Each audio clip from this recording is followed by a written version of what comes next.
Bonjour tout le monde. Donc, dans la prochaine vidéo, on va regarder comment on peut faire pour faire la fonction si.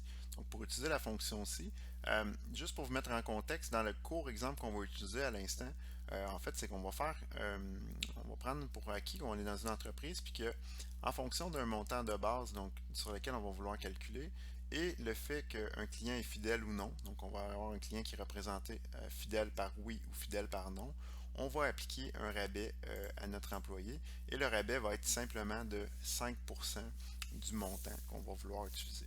Donc, ce qu'on va faire, la première chose, on va calculer le montant du rabais.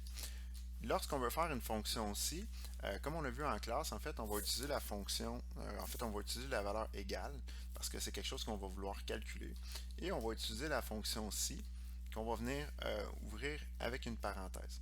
Donc, comme on a vu en classe, une fonction ci, ça fonctionne toujours avec un test logique. Un test logique, c'est quoi? C'est un test qu'on va vouloir utiliser qui nous retourne vrai ou faux. Puis ensuite, en fonction de quand ça nous retourne vrai ou ça nous retourne faux, on va avoir la possibilité de avoir prendre différents chemins ou de retourner différentes valeurs du moins. Donc, dans le cas qui est ici, le premier test logique qu'on va faire, on va y aller de façon très simple. On va appliquer un rabais de 5% si si notre montant de base ici, il est plus grand que 500$. Donc, ce qu'on va faire, on va venir cliquer sur la cellule B1 pour spécifier la valeur que, en fait, le test que B1 est plus grand ou égal à 500. Donc, dans le cas qui est ici, vous allez voir, il arrive à 500 piles. Donc, normalement, il devrait prendre la valeur si vrai. Puis, on va venir spécifier avec le point-virgule les informations à savoir qu'est-ce qu'on fait quand c'est vrai et qu'est-ce qu'on fait quand c'est faux. Donc, le premier point-virgule qu'on va avoir dans une fonction ci, c'est la valeur si vrai. Donc, qu'est-ce qu'on retourne quand le test qu'on a fait, donc en l'occurrence ici, B1 est plus grand ou égal à 50, est plus grand ou égal à 5,5, désolé. Qu'est-ce qu'on retourne quand cette valeur-là est vraie? On retourne quoi? On retourne 5%, donc simplement ici, 5% qu'on va multiplier par le montant de base qu'on avait mis ici qui était de 500$. Le deuxième point virgule, c'est quoi? C'est la valeur s'il faut. Donc, c'est le montant qu'on va retourner lorsque B1 ne sera pas plus grand ou égal à 500. Donc, lorsque le test logique qu'on va avoir fait va être faux. Dans le cas qui est ici, on va simplement retourner 0. Donc, on a la fonction ici. Donc, on voit que lorsqu'on utilise la fonction ci, donc la fonction ci débute toujours avec une parenthèse et se termine avec une parenthèse. Et on est composé en découpé en trois sections. B1 est plus grand ou égal à 50. On a le point virgule pour dire qu'est-ce qu'on fait quand c'est vrai. On fait 5% fois B1, qui est ici 500$. Puis, quand c'est faux, on retourne 0. Une façon logique et simple d'exprimer la fonction ci, c'est de dire, en fait, la phrase suivante, si B1 est plus grand ou égal à 500, donc le premier point virgule, on peut le remplacer par alors, retourne 5% multiplié par B1. Sinon, retourne 0. Donc, on a la possibilité de le faire comme ça. Donc, si B1 est plus grand ou égal à 500, alors retourne 5% fois B1.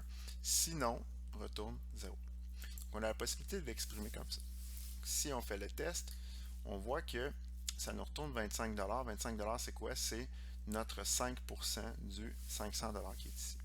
Par contre, donc on voit que la valeur ici sur laquelle on fait notre test, elle est de 500. Si je viens mettre un montant inférieur à 500, donc si je viens mettre par exemple 400$, on voit que là maintenant ça nous retourne 0. Pourquoi ça nous retourne 0? Parce que B1, qui ici en l'occurrence a la valeur 400, 400 il n'est pas plus grand ou égal à 500, ce qui veut dire que maintenant il va avoir pris l'embranchement de retourner la valeur lorsque c'est faux, parce que B1 c'est faux de dire qu'il est plus grand ou égal à 500. Donc, on a la possibilité comme ça de faire un si simple et de retourner différentes valeurs. Et on voit maintenant que si je mets une valeur plus grande ou égale à 500, donc si je mets la valeur 600, comme ça, on a la possibilité d'appliquer automatiquement notre rabais. Donc, c'est super intéressant les si pour cette façon-là, cette façon de marcher-là, parce que vous avez la possibilité de changer les valeurs en cours de route. Donc, vous voulez vraiment là, avoir un système qui va être dynamique, vous avez la possibilité de faire cette chose-là comme ça. Pour ceux qui ont plus de difficultés, parce que des fois, quand on va avoir un si comme ça, ça peut être difficile pour certains de le lire, puis je le comprends, là, donc de comprendre que ça ici, c'est la version du test logique, donc c'est la valeur qui va nous retourner vrai ou faux. Ensuite, après le premier point virgule, c'est la valeur en fait, la valeur qu'on retourne quand c'est vrai, et ensuite, c'est la valeur qu'on retourne quand c'est faux. Si jamais vous avez de la difficulté avec ça, je vous propose d'utiliser l'option d'aide des fonctions ici. Cette option-là, donc c'est le petit f de x qu'on clique lorsqu'on est sur la fonction ci, va vous ouvrir une boîte dans laquelle vous allez avoir l'argument des fonctions. Donc, il va vous prendre par la main puis il va vous dire qu'est-ce que vous voulez faire. Donc, vous voulez faire un test logique, donc B1 est plus grand ou égal à 500. Donc, ça, c'est le test que vous voulez faire. Vous avez même à la limite à côté la réponse de votre test. Donc, présentement, la valeur que vous avez ici, elle retourne quoi? Elle retourne vrai.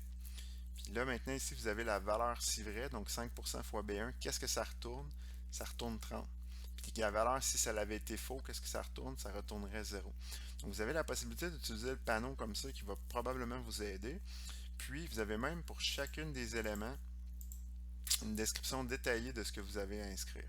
Donc, si jamais vous avez de la difficulté, vous pouvez simplement cliquer ici, aller mettre votre curseur sur la fonction ci et faire le f de x, puis ça va vous aider grandement. Puis vous allez même automatiquement, au fur et à mesure, quand vous allez inscrire vos choses, avoir le résultat qui va apparaître. Donc, je vous suggère fortement d'utiliser le panneau ci. Essayez ça. Puis dans la deuxième vidéo, on va voir comment on fait pour faire une condition de type et ou. Donc, comment on fait pour appliquer le rabais si mon client il est fidèle et que le montant est plus grand que 500 ou, par exemple, comment je fais pour appliquer le même rabais et lui donner un rabais de 5% s'il est fidèle ou que le montant est de 500$ ou plus. Donc là, à la prochaine vidéo, on va regarder ça un petit peu plus en détail. Donc, merci beaucoup de votre écoute et passez une bonne journée.